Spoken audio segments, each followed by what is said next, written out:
Good evening, and welcome to tonight's Green Slate I Incorporated. I'm Jan Kowalski, and I'm joined tonight with Professor Allison Bethel. She's one of the John Marshall Law School Fair Housing Clinic professors, and she's here to join us tonight. Good evening. Good evening, Allison. Thank you for having me. You can watch the show online at cantv.org/hotline, or of course at CanTV on channels 19 and 21. And this is a live show, and you can call in with your comments or questions during the show. The topic for tonight is going to be fair housing. And Allison, since you're my guest, we're also streaming online at cantv.org/hotline. And the next 25 minutes is your chance to discuss the fair housing topics. And you can call the number at the bottom of your screen, which is 312-738-1060. Now, Allison, can you tell me about the John Marshall Law School Fair Housing Clinic? I would love to talk about it. At the Fair Housing Clinic, we represent victims of discrimination, people who believe that they have been discriminated against in a housing transaction based on their race or sex or religion or disability or other protected class. We represent people free of charge, so free legal services, and we also do fair housing testing. We have a fair housing testing program, and testing helps us develop our cases, and it also helps us determine cases that may not have merit.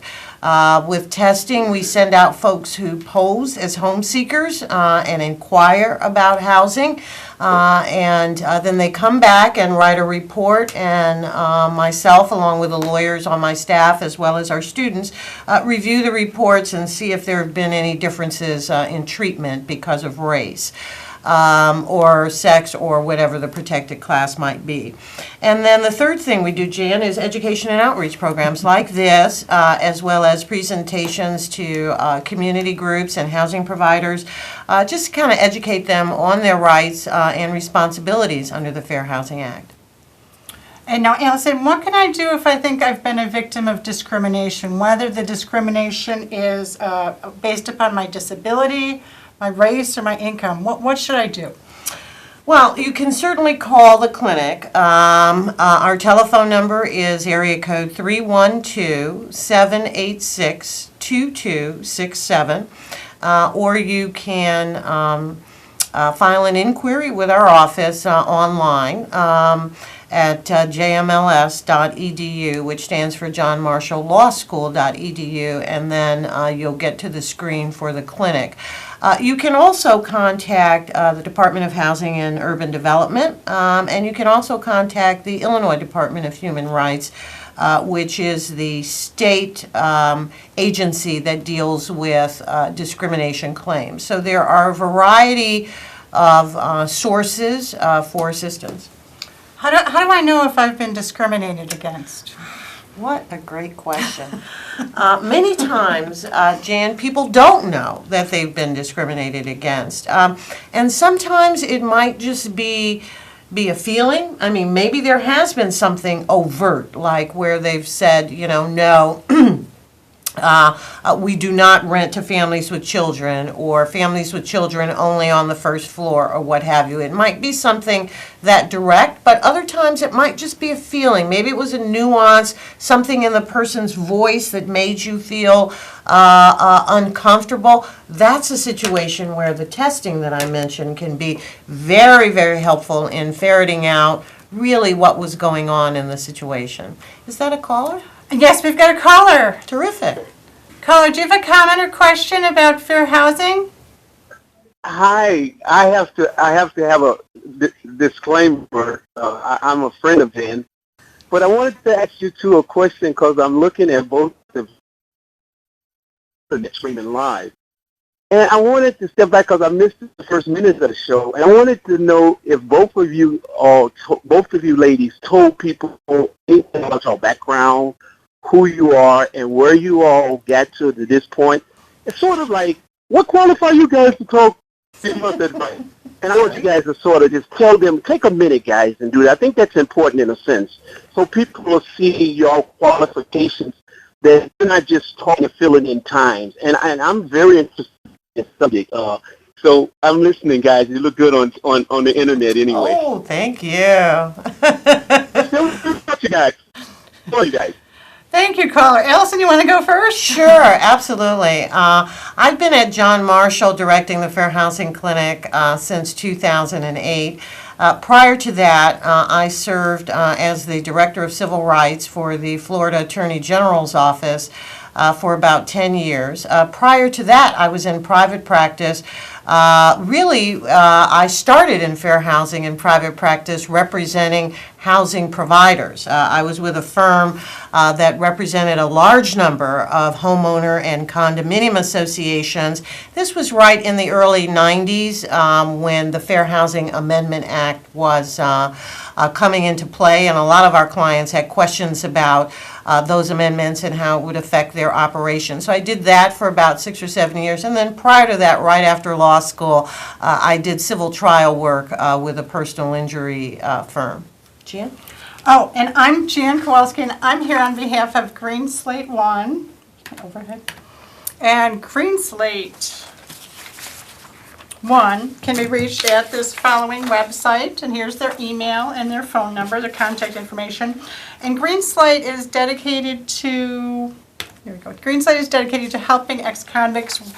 They have several programs, including reentry programs, Feeding the Families of Inglewood, and of course they've got the Circuit Court of Cook County, their community service program. And I'm Jan Kowalski. And I'm in private practice, and it's Kowalski. But to help you remember the Kowalski part, I've got a picture here of my little koala, and he's on skis. And you might want to be tempted to call me Kawasaki, but it's really not Kawasaki. It's really Kowalski, and I am here to tell you that I am 100% qualified. And of course, I'm in private practice. I'm an attorney, and I graduated from John Marshall Law School back in 1992. And I'm in private practice. I primarily do civil litigation, including domestic relations and real estate law. And back to you, Allison. What more can you tell our audience about the Fair Housing Clinic? How do we get in contact with you? Yeah, well, as I said, you can give us a call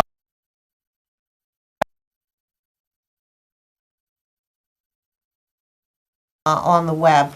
One thing, Jan, that you mentioned, I did not know about your work with Green Slate and ex-offenders. And one thing that I think might be of interest to some of our viewers is that there have recently been efforts to extend some limited fair housing protections to ex-offenders.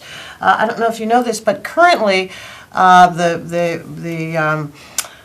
practices are all over the board in terms of whether housing providers will consider arrests, whether they will consider convictions, and the look-back period, how long they can hold criminal backgrounds against you. And last year in 2016, HUD came out with some guidance on this point, basically directing housing providers to take a little bit closer look at at how long the conviction was, what it was for, and basically not to hold these past transgressions against people forever.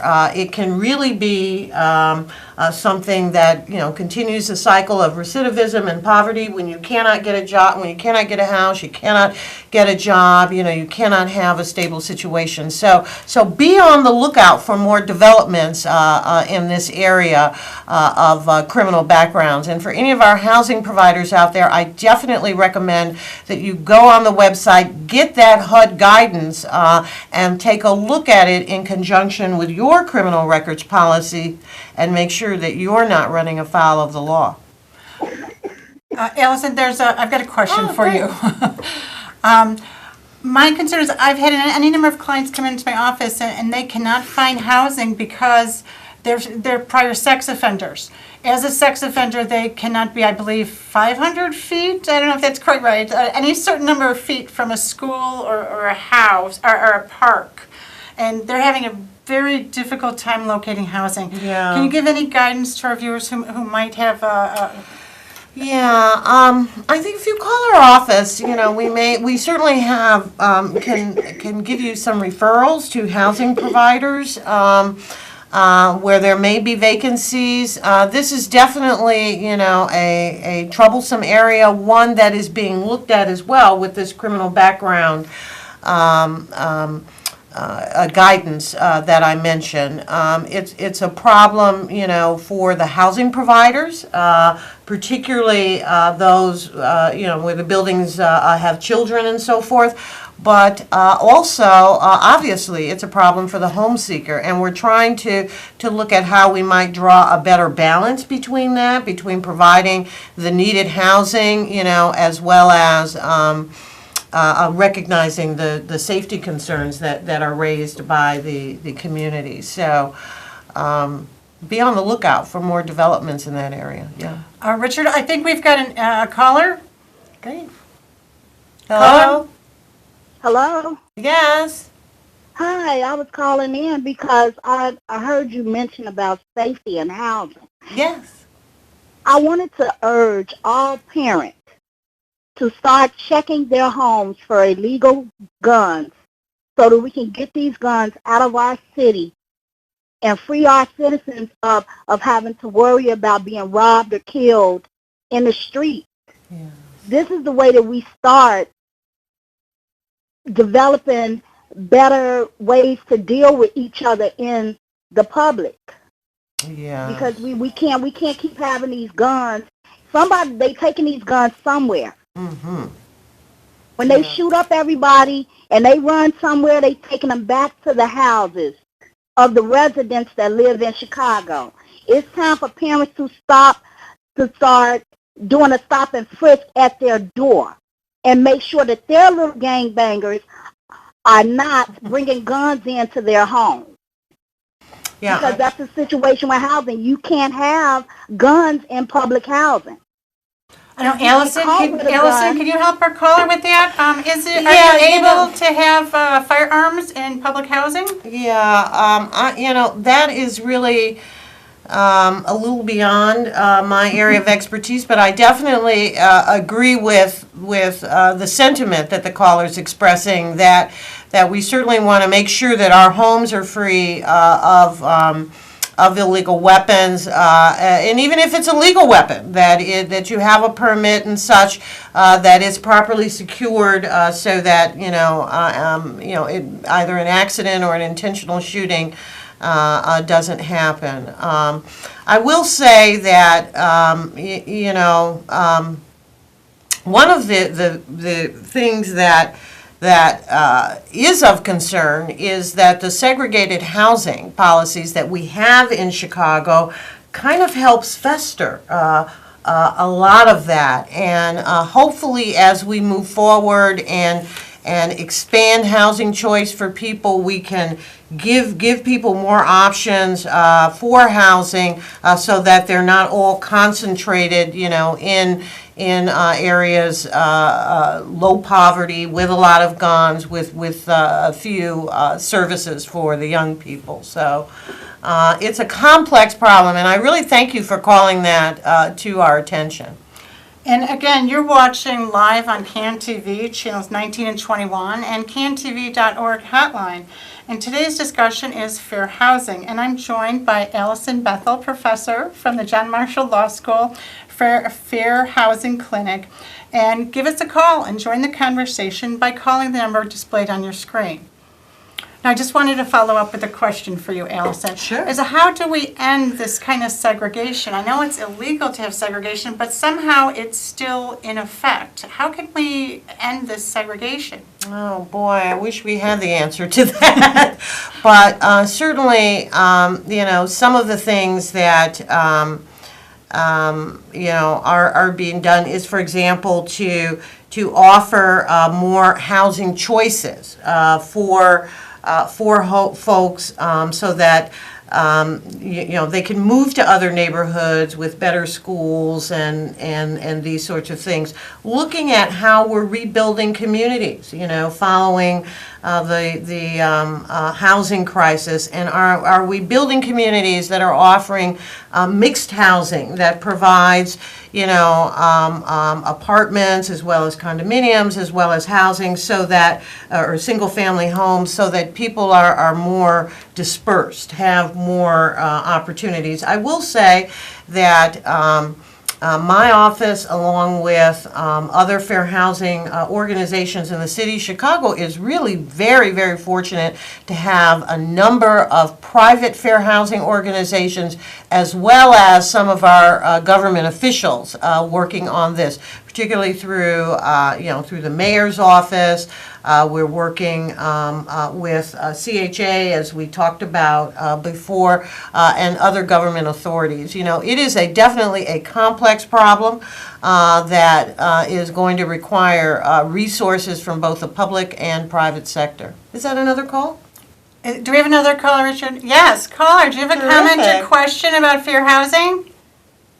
No, I'm a former client of yours, Jan, Jamil Ashley. Oh, hi, Jamil.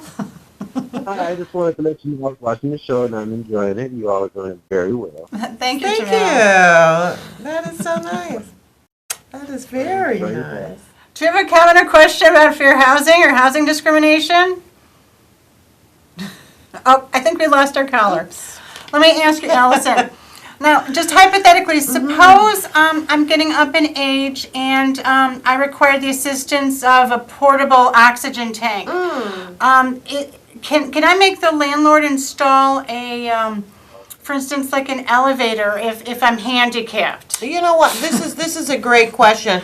I was saying to Jan that at the clinic. I'm sorry. Is that a call? I'm sorry. Do we have a caller? Caller? Oh. Hello? Hi. Caller, do you have a comment or question? Yeah, what is restrictive recovery? Would they say restrictive, is a term restrictive recovery, something like that? I don't know what you're referring to, caller. In housing? Sorry. When blacks were restricted in certain aredrestrictive areas. Restrictive covenants. Restrictive covenants. Yes, sir. And what, when they talk about redlining, what do they mean by that? So the question is, what are restrictive covenants and what is redlining? Restrictive covenants are basically an agreement between all the property owners involved in the covenant to do or not to do something. These were used prior to the passage of the Fair Housing Act very extensively, particularly in Chicago and other parts of the country, basically to keep African Americans and other minorities out of housing developments. We still have restrictive covenants. They now typically do not contain that sort of blatant language, but actually, if any of our viewers live in a deed-restricted community that limits, various things, how tall your grass has to be and parking and all these sorts of things. These are examples of restrictive covenants. As I said, we don't have the blatant kind of discriminatory covenants that we used to have back in the day, but now some of the covenants, you actually do need to look at them very closely to see if they have any provisions that might unfairly impact protected classes. For example, Jan, you were mentioning about people with disabilities. A lot of times, persons with disabilities need various modifications to their homes and so forth, which may not be technically allowed under the letter of the restrictive covenant that is there, perhaps the installation of a ramp or other features on the home. So these provisions in a restrictive covenant need to give way to the federal law, which requires that modifications and these sorts of things be allowed. We had a case not long ago where a community had a prohibition against fences. They liked open spaces and felt that was contributed to the character of the development. And in any event, our client had a child who was suffered from a disability, but she benefited from being outside in the yard. And anyway, the family wanted a fence around the yard, or excuse me, around their property so that the daughter could play without worry. Yeah. And so we actually wound up in litigation over that. And this is an example of how a provision in a restrictive covenant that is neutral on its face can have a disparate impact against a person with disability. And finally, you mentioned redlining, which was a tactic used, again, prior to the passage of the act, where lending institutions would actually literally draw a red line around communities, particularly the communities of color, and say, these are the communities that we are not going to loan to, that we're not going to give insurance to, that we are not going to do business with. Interestingly enough, now today you might hear the term reverse redlining, which actually means drawing that same red line around the community that is being targeted. But nowadays, instead of saying we're not going to lend in that community, they draw the red line and they say that's where we will lend, only we're going to give these bad subprime predatory loans that really caused a lot of the housing breakdown that we saw years ago.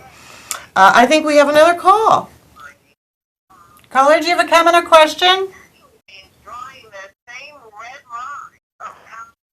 Hello? Oh, darn it. I think we lost our missed caller. it. Oh, darn. Again, you're watching cantv.org, and tonight my guest is Professor Allison Bethel from the John Marshall Law School Fair Housing Clinic. And Allison, I think your program has a 2-4 component. Would that be fair to say? We do. You know what? I have to tell you, Jan and viewers, some days I pinch myself. I mean, I really honestly cannot believe how fortunate I am to work on these issues, first of all, which have a personal significance to me, as well as the potential to positively impact our community. And that's what we do at the clinic. But the other aspect of the clinic that I want to emphasize for the viewers is the students that we train. We train, all of the work in the clinic is done by our law students under my supervision and the other lawyers on my staff. So our students are able to learn how to do interviewing. They're able to learn how to draft a complaint and file the complaint and represent the person in federal court, in state court, or in different administrative venues. Our clinic is funded in part by a generous grant from HUD, and our students are able to work with us on grant management, so that by the end of the semester, our students have had not only a good practical training in civil practice, but they've also had a good start anyway in public service, public interest, nonprofit management, and these kinds of things. So they're well positioned to move out into the world, wherever it may take them. Many of our students wind up doing some sort of a public interest practice. Many have gone into fair housing, but even those that don't, we find that after having been exposed to the clinic and the kinds of issues that we deal with, they leave with a sense, a civic sense, a sense of community, a sense of desire to give back, much like you're doing, Jan, honestly, with this kind of program. So it's really a great program. Oh, Professor, we're running out of time, but I'm dying to know, I'm sure our viewers want to know, how much does it cost to call the John Marshall Fair Housing Clinic? How much is this going to cost me? Well, it's about double your bonus that you get for the show. No, seriously, our services are free to the people who need our services. We represent victims of discrimination at no charge. If we're successful at the end of the case, we try to get attorney's fees from the other side, or we'll take a portion of the settlement. But our services are free, Jan. And thank you for watching and participating in today's show. And I'm Jan Kowalski from Green Slate, and I'm joined tonight, my guest tonight has been Professor Allison Bethel from the John Marshall Law School Fair Housing Clinic. And if you need more information, you can reach the John Marshall Law School Fair Housing Clinic at 312-786-2267. And thank you, everyone, and have a good night. Thank you.